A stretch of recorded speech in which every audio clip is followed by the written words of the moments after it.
नमस्कार, आपका स्वागत है गुडविल स्टडी सेंटर में। और आज हम समानांतर श्रेणी के जो बचे हुए क्वेश्चन थे एक्सरसाइज 5.3 में उन्हीं को पढ़ेंगे। और इसमें है सम ऑफ एन टर्म्स। अब क्वेश्चन नंबर 2 का फर्स्ट क्या है कि एक हमें सीरीज दे दिया गया है 7, 10 + 1/2 14 ... 84। और इसमें हमें इन सारे पदों को जोड़ना होगा। तो इन सारे पदों को हम कैसे ऐड करें, तो देखिए a = यहाँ पे हमारा है 7।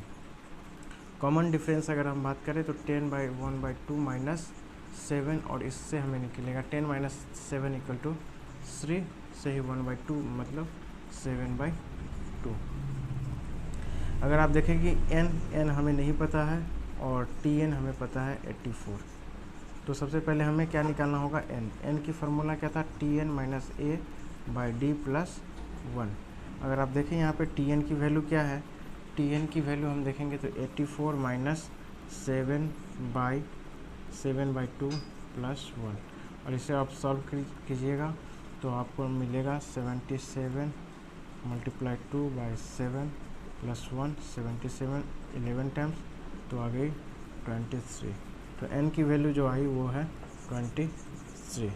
इतनी सी बात आपको समझ में आ गई। n की वैल्यू क्या आ गई, 23। तो हमें Sn ज्ञात करना है। तो Sn के लिए क्या होगा, n/2 × 2a + n - 1 × d। या फिर आप लिख सकते हैं n की वैल्यू क्या था, 23/2। 2 × 7 + 23 - 1 × d की वैल्यू क्या है, कॉमन डिफरेंस 7/2। अगर आप देखें तो 23/2 14 + 22 × 7/2 2 11 जा 11 7 का अगर मल्टीप्लाई करें तो 23/2 × 14 + 77 और 23/2 × 91। अब आप इसको सॉल्व कीजिएगा तो जो आंसर आएगा वही हमारा आंसर हो जाएगा। तो इस तरीके से आप लोगों ने देखा। आगे की तरफ हम चलते हैं। क्वेश्चन है वो क्वेश्चन है 34 + 32 + 30 + ... +10। अब आप देखिए कि ये घटते हुए क्रम में जा रहा है, ठीक है। कितने टर्म है इसमें हमें ये भी नहीं पता। a की वैल्यू तो यहाँ पे 34 हो जाएगी, d की वैल्यू 32 - 34 करेंगे तो -2 होगी। ये कॉमन डिफरेंस है। tn की वैल्यू हो गई 10।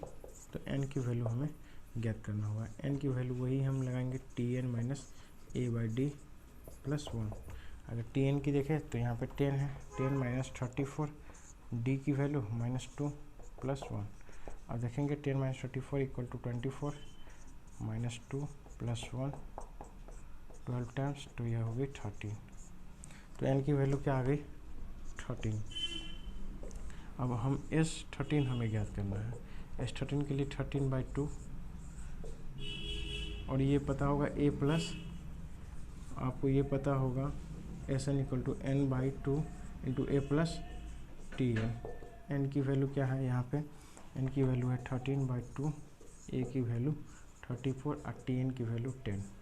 तो देखेंगे कि 13/2 ये हो गया 44 अप टू 20 टाइम्स, तो 13 × 22, और यही इस क्वेश्चन का आंसर हो जाएगा। जो आएगा वो आंसर हो जाएगी हमारी, कितनी होगा 26 286।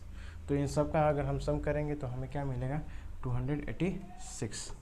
तो S13 = ये मिल गया हमें 286। तो क्वेश्चन नंबर 3 ये है कि a हमें दे रखा है 5, d दे रखा है 3 और an दे रखा है 50। क्वेश्चन नंबर 3 की तरफ हम चल रहे हैं और हमें n ज्ञात करना है और Sn ज्ञात करनी है, ठीक है। n के लिए हमें फिर फार्मूला वही लगानी होगी, tn - a/d + 1। अगर आप देखेंगे कि tn क्या है, tn यहाँ पे ये है, इसी को हम क्या बोलेंगे, tn या an, ठीक है। तो आप देखिए 50 - a/d 3 + 1। आप देखेंगे कि 50 - 45/3 + 1, और ये हो जाएगी 15 + 1 = 16। तो n की वैल्यू क्या आ गई हमें, n की वैल्यू आ गई 16, ठीक है। n की वैल्यू क्या हो गई 16। अब एस एन की वैल्यू, तो S 16 equal to 16/2 into a plus T n या a n, a plus a n, तो ये 8, ए की वैल्यू क्या है 5, अब प्लस ए एन की वैल्यू 50, तो आप देखेंगे 8 × 50 5 इक्वल टू 440।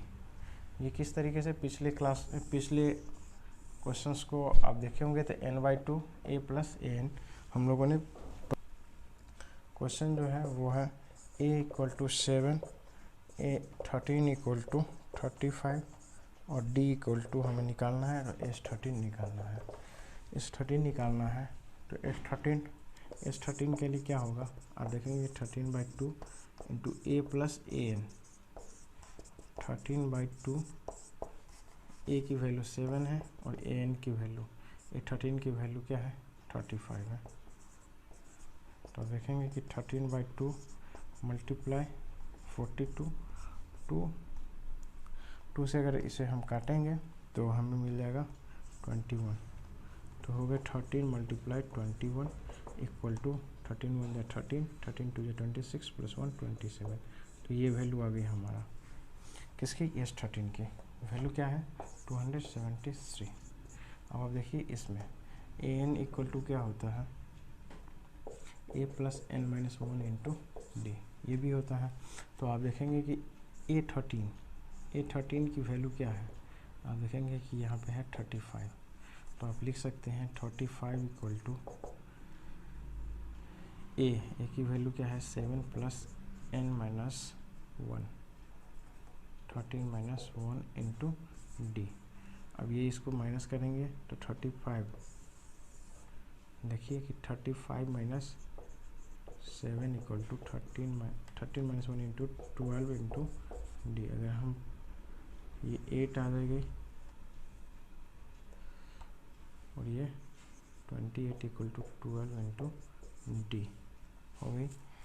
अब आप देखेंगे कि 4 3 टाइम्स 4 7 टाइम्स, तो डी की वैल्यू क्या आ गई 7/3, तो डी की वैल्यू क्या हो गई 7/3, ठीक है। A13 हमें दे रखा था, उसी पे हमने बनाया कि a n equal to a plus n minus 1 into d. तो इस क्वेश्चन को आप समझ पाए। थर्ड की क्वेश्चन है A12 इक्वल टू 37 और D इक्वल टू 3, तो A की वैल्यू हमें पूछ रहा है और S12 की। अब आप देखेंगे कि इससे हमें निकल जाएगा, अगर आप देखें A12 इक्वल टू हम लिख सकते हैं ना, A12 equal to A plus 11D, और A12 की वैल्यू 37 और A की वैल्यू हमें नहीं पता, और 11 इंटू डी की वैल्यू 3, तो 37 माइनस 33, ये वाली 33 बन जाएगी, 11 3 जा 33, इस तरफ आएगी तो माइनस में, तो A इक्वल टू 33, तो A की वैल्यू होगी 4, A की वैल्यू क्या आ गई 4। S12 इक्वल टू क्या होगा n/2, तो 12/2, A की जगह पे क्या है 4 प्लस TN AN 12 37। आप देखेंगे कि यहाँ पे 6, ये 12 है तो 12 1 जा 12 6 जा, तो 6 × 41 6 246, तो S12 की वैल्यू ये आ गई 226, ठीक है। नेक्स्ट क्वेश्चन की तरफ आप देखिए।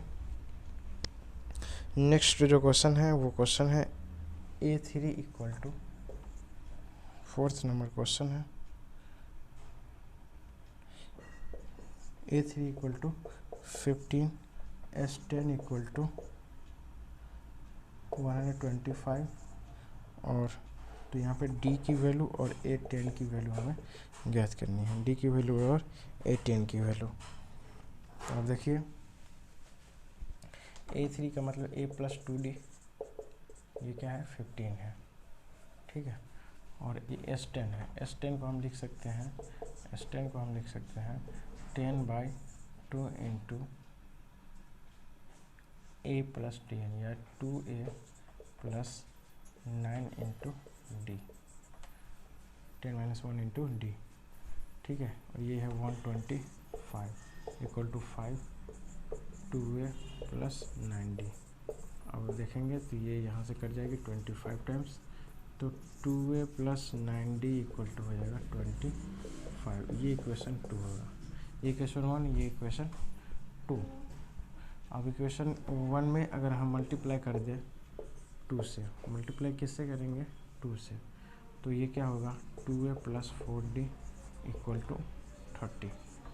ये जो है ना ये यहाँ पे होगा 30, 2 से 2 2 जा 4, 2 से 2a। अब अगर माइनस करते हैं तो ये cancel out, 9 minus 4 equal to 5d, 25 minus 30 equal to -5। तो d की जो वैल्यू आ गई वो -1 आ गई, d की वैल्यू क्या हो गई -1। अब a10 को हम लिख सकते हैं a प्लस 9d, ठीक है, a प्लस 9d। d की अगर वैल्यू यहाँ पे हम रख दें इक्वेशन 1 में अगर d की वैल्यू रख दें तो पुट वैल्यू ऑफ d, तो आपको क्या मिलेगा a equal to 15 minus 2d और 15 माइनस 2 मल्टीप्लाई -1 इक्वल टू, अब देखेंगे कि 17। तो a की वैल्यू क्या हो गई 17, a की वैल्यू क्या मिला हमें 17 और a प्लस 9 मल्टीप्लाई -1, तो 17 माइनस 9 इक्वल टू 8। तो a10 की वैल्यू क्या मिली हमें 8, a10 की वैल्यू क्या मिली हमें 8। किस तरीके से मिली आपने देखा कि किस तरीके से हमने क्वेश्चंस को सॉल्व किया।